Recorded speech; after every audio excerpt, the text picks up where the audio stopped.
ओम श्री गणेशाय नमः। ओम नमः शिवाय। ओम नमः शिवाय।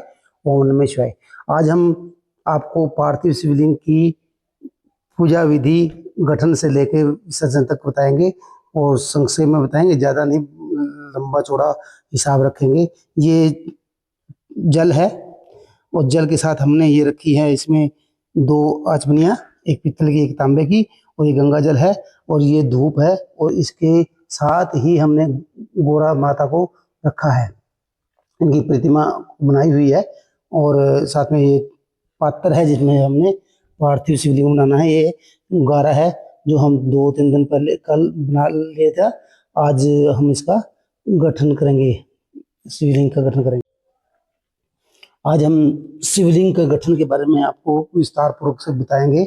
ये हमने मिट्टी का से गारा बनाया हुआ है जो कल हमने गूंथ लिया था, 2 दिन पहले हम लेके आए थे।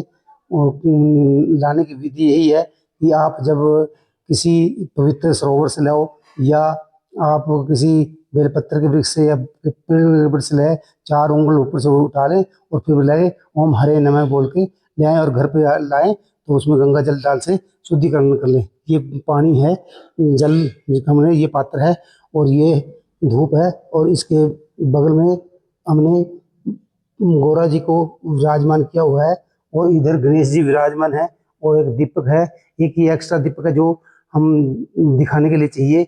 और ये मिश्रित चंदन इत्र इत्यादि का मिश्रित है। ये विभिन्न प्रकार के इत्रों का जल बनाया हुआ है और इसमें हमने चावल है, बेलपत्र है और ये हमने भगवान के लिए बना दिया है मिष्टान, ये सब रखे हैं। विभिन्न प्रकार के फूल हैं, जो आपके पास जैसे फूल होंगे वैसे रख लो, कोई प्रॉब्लम नहीं है। बेलपत्री है, ये दक्षिणा है, फूल है, सफेद फूल है, ये मधुपर्क है और मधुपर्क के साथ पंचामृत है और ये बेलपत्र है। ज़्यादा सामग्री नहीं चाहिए, थोड़ी सामग्री चाहिए, थोड़ी सामग्री से ही आपका काम हो जाएगा। पूजा करते समय या गठन करते समय हमारा मुंह भी उत्तर की ओर होना चाहिए। हमने पात्र के ऊपर बेलपत्र रख लिया, जो आसन दे दिया, और उसके ऊपर हम सबसे पहले शिवलिंग विराजमान कराएंगे और शिवलिंग विराजमान कराने के बाद फिर हमने हस्त कमल बनाएंगे और उसके बाद उसके ऊपर हमने थोड़ी छोटी सी गोल बिंदी लगा देनी है जो वज्र कहलाएगी। और एक ध्यान और रखना है हमने कि जो हमारा शिवलिंग होगा वो हमारे गुंठे की जो लंबाई है उससे थोड़ा बड़ा होना चाहिए और एक ब्लांद ब्लांद कह ले या जो भी आप भाषा में बोलते हैं, ब्लांद से बड़ा, बित्ते से बड़ा कह ले, उससे बड़ा नहीं होना चाहिए। ये आपने ध्यान रखना है। हमने पहले शिवलिंग को बना लिया है। शिवलिंग बनाने के बाद हम जो है हस्तकमल बनाएंगे। हस्तकमल बनाते समय थोड़ा सा ध्यान रखना है कि जो ये है जहाँ से हम पानी जलाधारी रहती है वो थोड़ा सा लंबा बना देंगे। और बनाते समय हमने इसमें जो है ओम शंभुवे नमः बोलते रहना चाहिए। अगर नहीं बोले तो और कोई श्लोक याद नहीं है या मंत्र याद नहीं है तो आप सिंपल ओम नमः शिवाय, ओम नमः शिवाय, ओम नमः शिवाय, ओम नमः शिवाय का जाप करते रहें। हमारा पार्थिव शिवलिंग का गठन हो चुका है और इसके पश्चात हम पूजा करने के लिए जा रहे हैं। ये हमारा पार्थिव शिवलिंग है, हमसे ऐसे ही बना भी, जैसा से सुंदर बने इससे तो बना लेना। हमने इसके ऊपर वज्र लगा दिया है और बनाने के बाद हमने ये त्रिपुंड बना दिया है और त्रिपुंड इधर राम जी का नाम लिख दिया है और इधर ओम का नाम लिख दिया है। ओम श्री गणेशाय नमः। ओम नमः शिवाय। सबसे पहले हम पार्थिव शिवलिंग की पूजा करते समय अपने आप को 3 बार आचमन लेना है। 1, 2, 3 बार आचमन अलग अलग भी ले सकते हैं और मंत्र उच्चारण करने की आवश्यकता नहीं है, आप सिंपल विधि से चलिए। 3 बार हमने आचमन लिया। आचमन के बाद हम हाथ धोएंगे। हाथ धोने के बाद हम स्वयं का तिलक लगाएंगे। स्वयं का तिलक लगाने के पश्चात हम ओम नमः शिवाय का मंत्र जाप करते रहेंगे। और ओम नमः शिवाय क्योंकि हम बिना मंत्र से भी पूजा कर सकते हैं, हमारे अंदर भाव होना चाहिए। अब हमारे पास 2 पवित्रीकरण है, पवित्रियाँ हैं, दो उनको पवित्रियों को हम डालेंगे। ये पवित्रियां हैं, ये पवित्रियां एक दो वाली पवित्री जो है ये सज्जे हाथ में यानी कि राइट हैंड की अनामिका में होगी, और ये दूसरी में होगी। दोनों में हमने पवित्रियां डालनी है, और पवित्रियां डाल के हमने फिर पूजा करनी है, क्योंकि पवित्रियां का एक बड़ा महत्व है। अगर पवित्रियां नहीं है तो आप सोने की गुंठी भी डाल सकते हैं। इसके बाद पवित्रियां डालने के पश्चात हम प्राणायाम करेंगे। आप लोम विलोम भी कर सकते हैं, आप रोचक प्राणायाम भी कर सकते हैं, कुंभक प्राणायाम भी कर सकते हैं। उसके बाद हम जैसे ही हम प्राणायाम करते हैं उसके बाद पुनः हमें हाथ धोने हैं, और हाथ धोने के बाद क्या करना है हमें, फिर हमने 2 बार हाथ धोने का एक तरीका होता है, जो है हमने पहले अंगूठे से अपने होंठ 2 बार पोंछने होते हैं, फिर हमने हाथ धोने होते हैं। ये एक नियम है। हाथ धोने के पश्चात हमें मंत्रों से शुद्धि अपने जो सामान है, पूजन सामग्री है, और जो अपना आसन है उसको शुद्धिकरण करना पड़ता है। उसको शुद्धिकरण करने के पश्चात आप शुद्धिकरण किसी जग में या किसी में गड़वे में या किसी भी पात्र में जल लें, जल में एक फूल डाल लें, फूल से आप जो आपके पास सामान पड़ा है उसको शुद्धिकरण करें, और शुद्धिकरण करके और अपने आप को शुद्धिकरण करें, आसन को शुद्धिकरण करें। आसन को शुद्धि करने के पश्चात आपने क्या करना है, पार्थिव शिवलिंग के जो बाह्य है अपने गुरु को ही याद करना होगा। फिर वैसे तो पार्थिव शिवलिंग बनाने से पहले हमें और भी कुछ करना होता है, जो वो भी मैं बता देता हूँ, क्योंकि उसके बिना भी पूजन अधूरी रहती है। क्योंकि हमारे पास जो आसन शुद्धि होगी, हमारे जब आसन शुद्धि के पश्चात हमें गुरु को याद करना पड़ता है। गुरु को आप कोई भी श्लोक याद हो तो ठीक है, नहीं तो ओम नमः शिवाय करते हैं। अगर किसी गुरु नहीं है तो भगवान शिव को करते हैं। इसके पश्चात हमें स्वास्थ्य वचन एक होता है, वो करना पड़ता है। या अगर किसी की याद हो तो ठीक है, नहीं तो आप स्वास्थ्य वचन। और उसके पश्चात स्वास्थ्य वचन के बाद हमें संकल्प करना पड़ता है। संकल्प के लिए आप फूल हाथ में ले लें और चावल हाथ में लें और थोड़ा जल डालें, और संकल्प में वैसे तो बहुत लंबा संकल्प है, परंतु संकल्प में यही करना है कि हे भोलेनाथ, हम आपका पार्थिव शिवलिंग बना रहे हैं। इस पार्थिव शिवलिंग से हमें सर्व आपद कोई आपत्ति ना आए, और हम ये जो है धन धन्य में समृद्ध हो, इसके लिए हम बना रहे हैं। और हमारा जो उद्देश्य है और जो हमारी मनोकामना ये है, आपकी कोई मनोकामना विशेष हो तो आप इस संकल्प में बोल सकते हैं। संकल्प के बाद आपने क्या करना है, रक्षा दीप जलाना है। रक्षा दीप जलाना है, और रक्षा दीप के बाद हमने रक्षा दीप जला दिया है, और रक्षा दीप को प्रज्वलित करने के पश्चात हमने हाथ में अपने रक्षा सूत्र बांध लिया है, यानी कलेवा हमने हाथ में डाल लिया है। कलेवा बांधने के पश्चात हमने गौरी और गणेश जी की पूजन करनी है, क्योंकि इनके बिना, गौरी गणेश की पूजन के बिना शिवलिंग जी, पार्थिव शिवलिंग की पूजना अधूरी रहती है।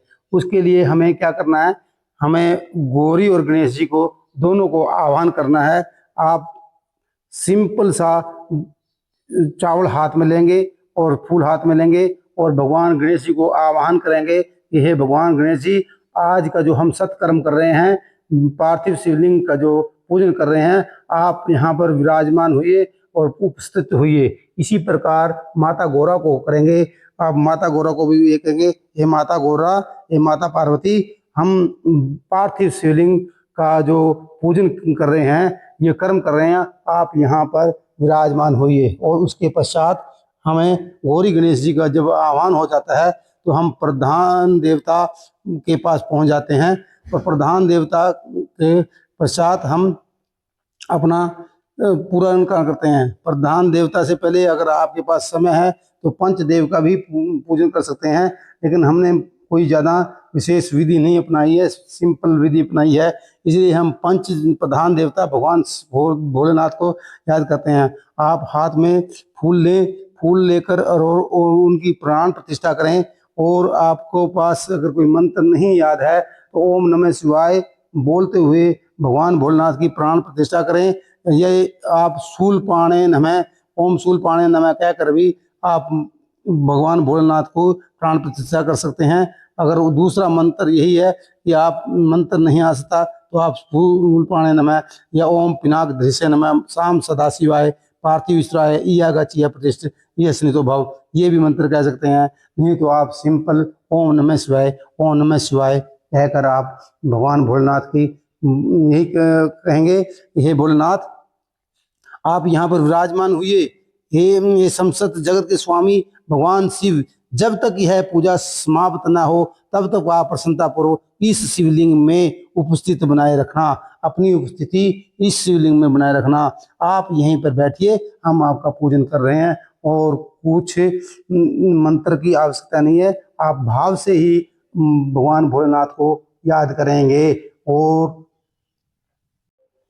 जब हमने भगवान भोलेनाथ को प्राण प्रतिष्ठा कर लिया और बुला लिया है, अब उसको हमें आसन देना है। वैसे तो आसन हमने पहले ही बेलपत्र से दे दिया था जब हम बना रहे थे, पुनः हम चावल से अक्षत जो बिना टूटे चावल से आसन देते हैं। आसन के बाद हम 3 बार जल चढ़ाएंगे, पहले पाद्य फिर अर्घ फिर आचमन, 3 बार हम भगवान शिव को जल चढ़ाएंगे।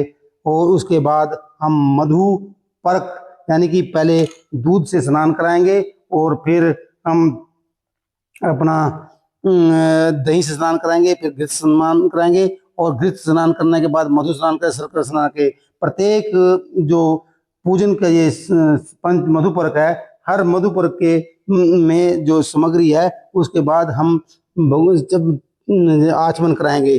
जैसे हम दूध से स्नान कर रहे हैं, ये दूध से स्नान कराया तो फिर आचमन करा दिया, दही से स्नान कराया फिर आचमन करा दिया और घी से स्नान कराया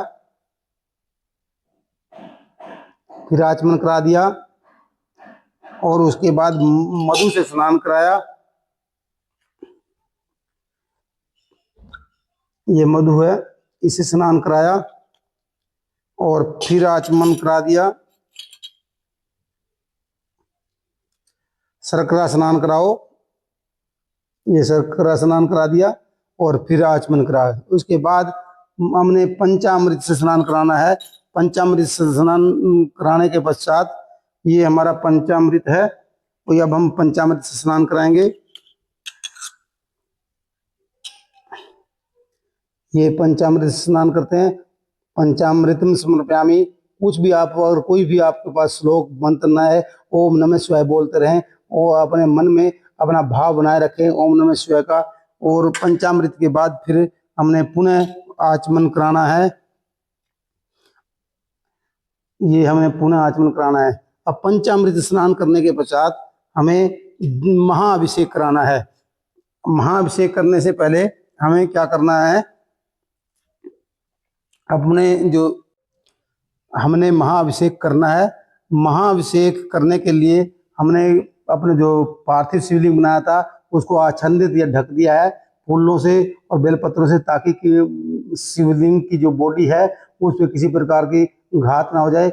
और इस मंत्र में आप ओम नमः शिवाय बोल सकते हैं। आप पार्थिव शिवलिंग के जो महाअभिषेक में शिव महिमन स्तोत्र बोल सकते हो, शिव तांडव स्तोत्र बोल सकते हो और शिव की कोई भी ज्योतिर्लिंग बोल सकते हो, पंचाक्षर शिव मृत्युंजय बोल सकते हो, जो आपको याद है वो बोल सकते हो। अगर नहीं याद है तो ओम नमः शिवाय को 108 बार बोलते हुए आप इसको स्नान करा सकते हो। स्नान करते समय आपने भाव रखना है कि हमारे पास जो पार्थिव शिवलिंग है हम भोलेनाथ को स्नान करा रहे हैं, हम भोलेनाथ को स्नान कर रहे हैं। ये स्नान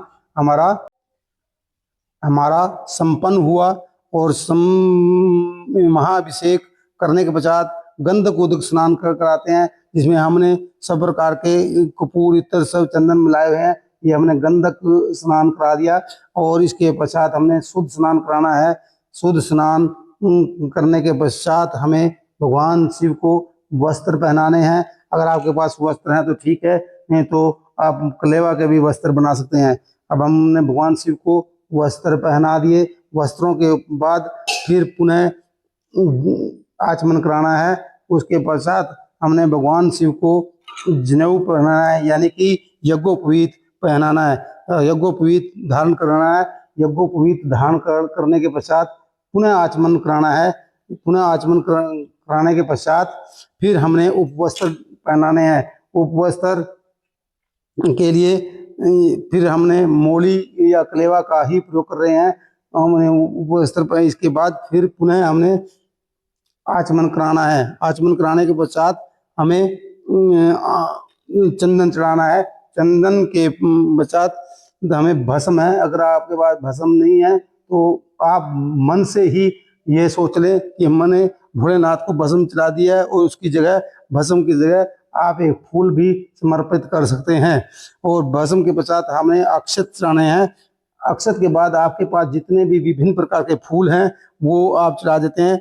जैसे आक के फूल हैं, चंदन इसके चांदन के फूल हैं या मोगरे के फूल हैं, जो भी है भगवान भोलेनाथ को समर्पित कर सकते हैं। आप जैसे भी फूल हैं, जो भी आपके पास अवेलेबल हैं, कनेर के फूल हैं तो कनेर के फूल चढ़ाइए, अगर नहीं है तो कोई बात नहीं। उसके बाद आपके पास अगर पुष्पमाला है तो ठीक है, नहीं तो कनेर के फूलों की ही पुष्पमाला हो तो कुछ भी है, उनकी पुष्पमाला के नाम से भी आप फूल चढ़ाइए।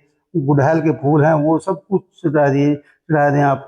फूलों में जितने आप फूल चढ़ा सकते हैं जो चढ़ाएं। उसके पश्चात आप बेलपत्र, फूल माला के बाद आप बेलपत्र चढ़ाएंगे। बेलपत्र एक चढ़ाएं, दो चढ़ाएं, तीन चाहे, वो आपकी मर्जी है। आप बेलपत्र के बाद आप सम्मी पत्थर आपके पास अवेलेबल हैं तो सम्मी पत्थर चढ़ाएं। सम्मी पत्थर के बाद आपके पास भांग होगी, भांग चढ़ाए। भांग के पश्चात आप दुर्वा चढ़ाएं। और दुर्वा के पश्चात आपके पास विभिन्न प्रकार के जो द्रव्य परिमल है, जिसमें कपूर, चंदन इत्यादि, गुलाब जल इत्यादि सब कुछ जो मिला है वो चढ़ाएं।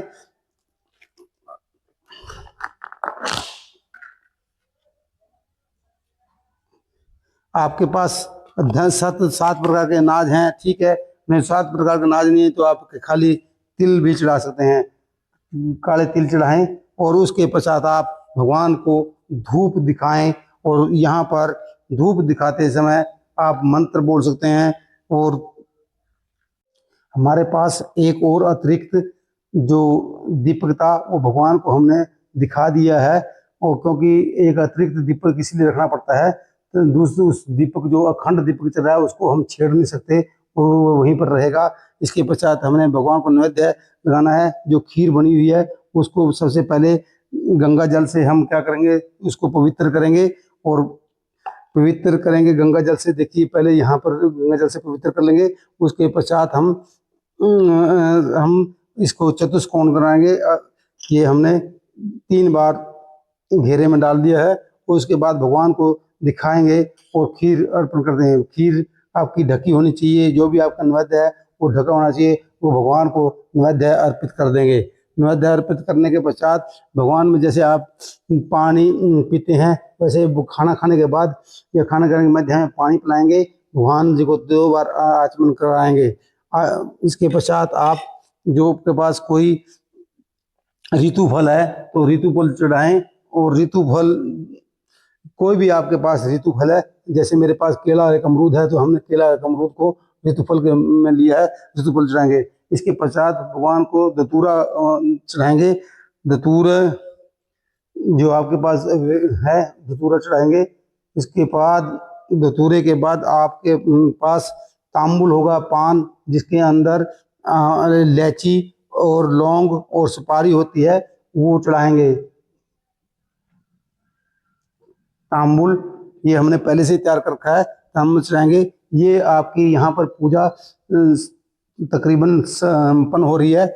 आप यहाँ पर रुद्राष्टकम की स्तुति कर सकते हैं, शिवाष्टकम की स्तुति करते हैं, उमा स्त्रोत्र की स्तुति करते हैं। जो भी स्तुति आपको याद है तो ठीक है, नहीं तो ओम नमः शिवाय का आप जाप करें।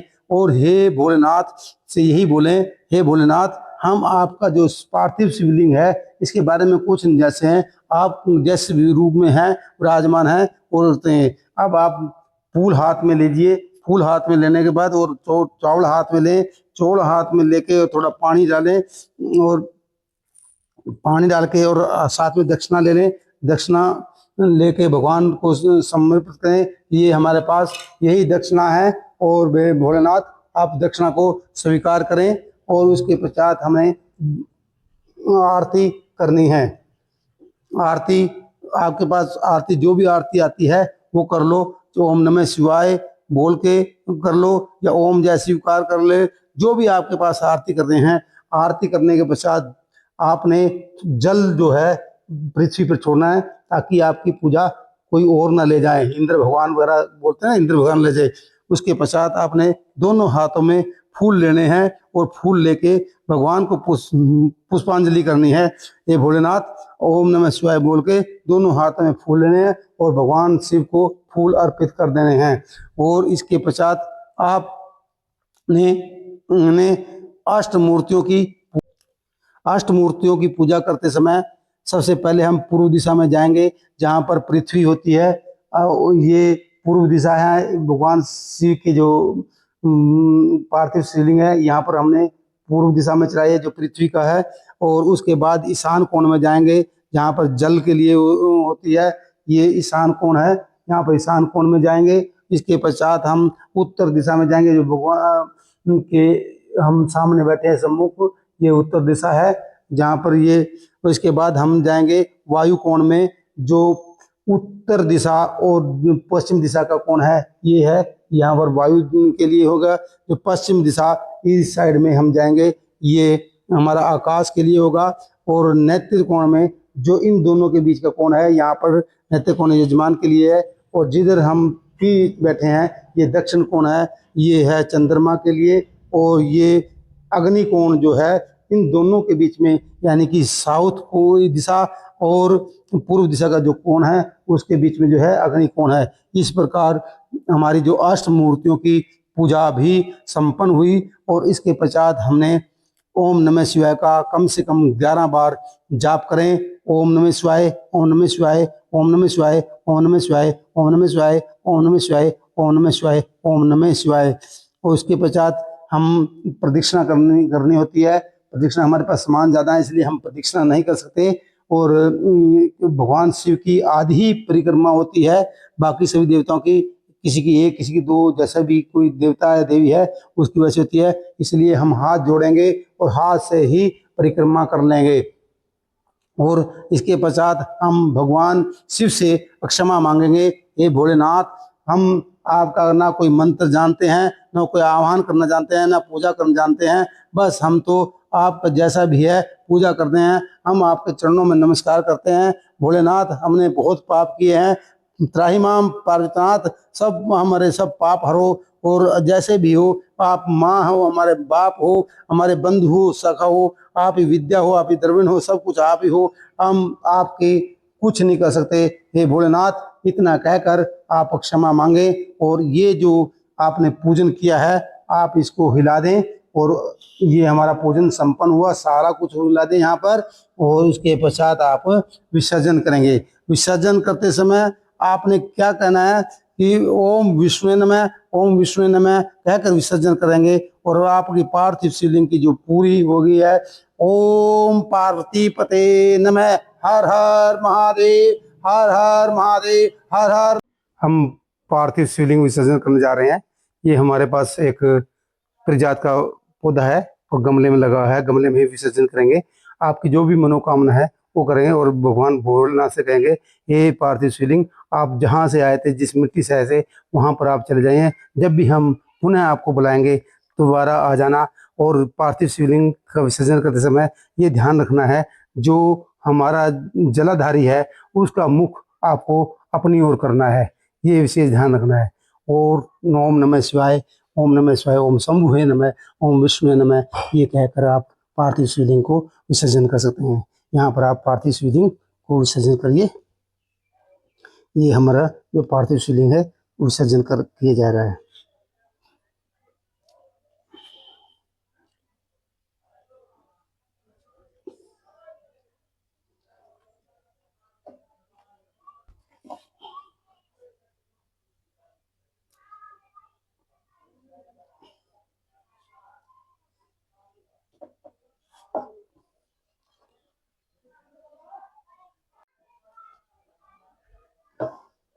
ये हमारा पार्थिव शिवलिंग है, देखिए बिल्कुल भी खंडित नहीं हुआ है।